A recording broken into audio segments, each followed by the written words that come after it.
శ్రీ గురుభ్యో నమః. ఇప్పుడు కూడా 10వ ప్రశ్న 3, 6 ప్రశ్నల్లో ఉన్నటువంటి 6th సెమిస్టర్ థర్డ్ ఇయర్ లోని 6th సెమిస్టర్ లోది 5వ ప్రశ్న. దాని పేరు భాస. భాసుడు అనే ఒక కవి గురించి. అసలు భా అంటే కాంతి అని అర్థం. అందుకే భానుడు అంటారు సూర్యుడిని, కాంతిని ఇచ్చువాడు. ఈయన కూడా భాస. మరి ఈ భాస పేరుకు తగ్గట్టుగా ఆయన ఎటువంటి కాంతిని మనకు అందించాడో చూద్దాం. ఈ భాసుడు కాళిదాసు సమానుడు, లేకపోతే కాళిదాసు కంటే కొంచెం పూర్వుడు చెప్పుకోవచ్చు. ఈక్వల్ గా అనుకోండి కాళిదాసుతో పాటుగా.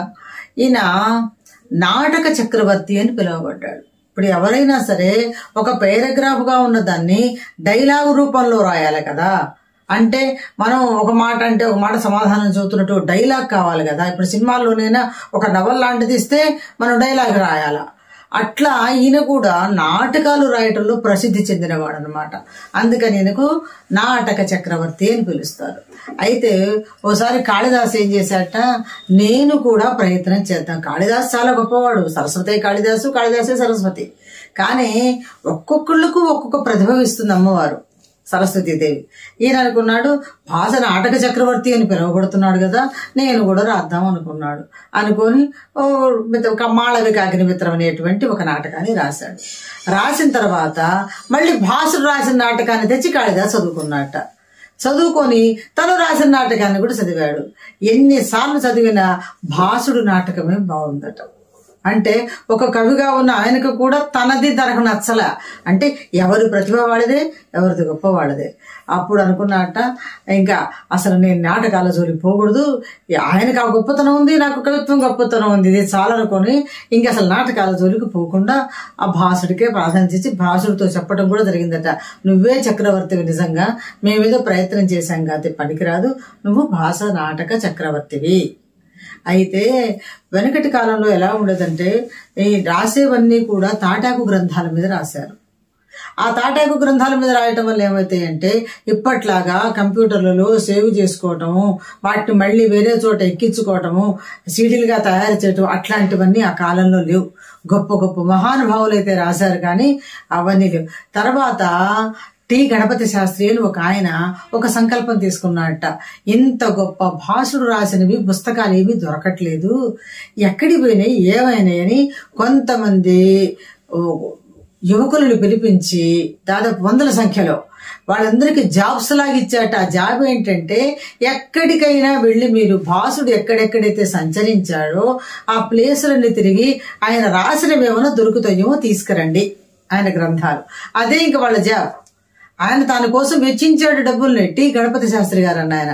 తర్వాత వాళ్ళు అక్కడ తిరిగి ఇక్కడ తిరిగి ఆయన దొరికినవి, మనకు లైబ్రరీలో దొరికినవి, పురాతన గ్రంథాలుగా దొరికినవి అన్ని మొత్తం కలిసి 13 మాత్రమే దొరికినాయట.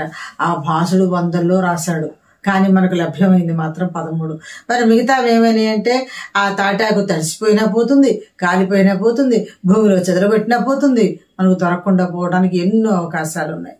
ఆ తర్వాత ఆయన ఏం చేశాడు, ఈ గణపతి శాస్త్రి గారు వీటి వరకైనా పోకుండా చేయాలనుకొని భాష నాటక చక్రము అనేటువంటి ఒకటి తయారు చేస్తారు. అంటే అర్థం ఏంటి, ఇప్పుడు మన వాలకలాగా 12 గీతలు ఉన్నట్టుగా 12 నంబర్లు చూపించినట్టు 13 నంబర్లు ఉండేటట్టుగా చేసి ఒక్కొక్క విభాగంలో ఒక్కొక్క నవల పేరు ఆయన గ్రంథం పేరు రాస్తూ 13 గ్రంథాలను ఒకే చోట మలిచినట్టుగా చేసి పెట్టి దానికి భాష నాటక చక్రము అని పేరు పెట్టాడు.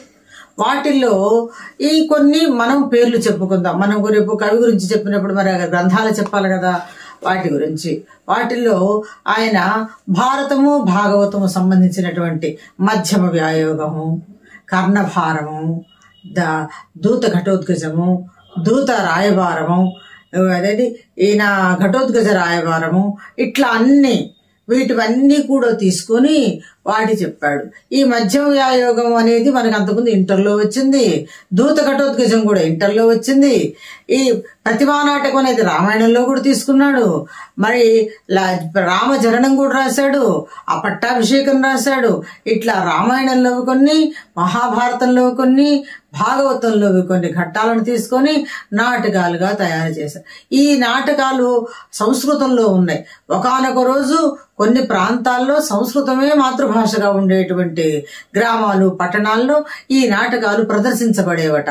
సంస్కృతంలో. అంటే వినేవారికి సంస్కృతం వచ్చు, ప్రదర్శించే వారికి సంస్కృతం వచ్చు. అందువల్ల అవి చాలా ప్రసిద్ధి చెందినాయి. రామాయణంలోవి, మహాభారతంలో కొన్ని ఘట్టాలను తీసుకుని ఆయన వాటిని డైలాగ్ డెలివరీగా రాసి ఆ నాటకాలుగా 10 మందికి అందజేశాడు. అంటే వెనకటి రోజుల్లో అందరికీ చదువు అనేది లేదు కాబట్టి వినటం వల్ల మన భారతదేశ చరిత్ర ఏంటి అనేది వాళ్ళు తెలుసుకున్నారు అనమాట. ఇది భాసుడు గురించి. స్వస్తి.